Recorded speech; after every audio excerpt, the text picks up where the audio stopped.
খানাখন্দকে ভরা সড়ক, সামান্য বৃষ্টিতেই পানি কাদায় একাকার। ভাঙা এ সড়কে হেলে দুলে চলছে যানবাহন।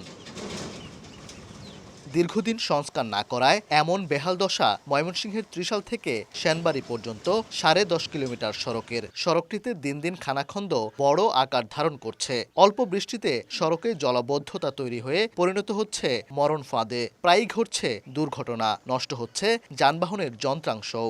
বৃষ্টি হইলে মনে গাড়ি লইয়া চলাচলের জানা এটা গাড়ি কোনো পানি জমে সেটা বোঝা যায় না, গাড়ি ফল্টি খা গাড়ির ক্ষতিও নিজের ক্ষতিও। এই রাস্তা চলাফেরা খুব অসম্ভব। দেখা গেছে গাড়িওয়ালারা 200 টাকা যদি ভাড়া মারে তাহলে 300 টাকা লাগে ঠিক করলেই। এই সড়ক দিয়েই চলাচল করে উপজেলার 3টি ইউনিয়নের 40টি গ্রামের প্রায় লাখো মানুষ। কৃষি পণ্য, রোগীবাহী যানবাহন, এমনকি শিক্ষার্থীদের যাতায়াতেও পোহাতে হচ্ছে চরম দুর্ভোগ।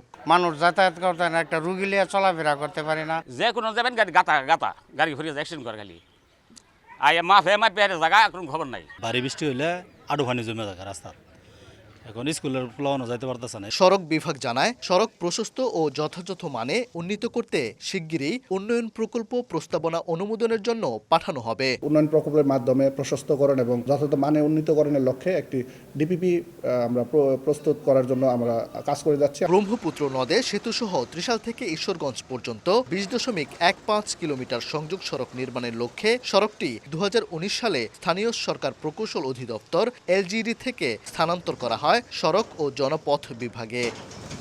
ওবায়দুল হক, সময় সংবাদ, ময়মনসিংহ।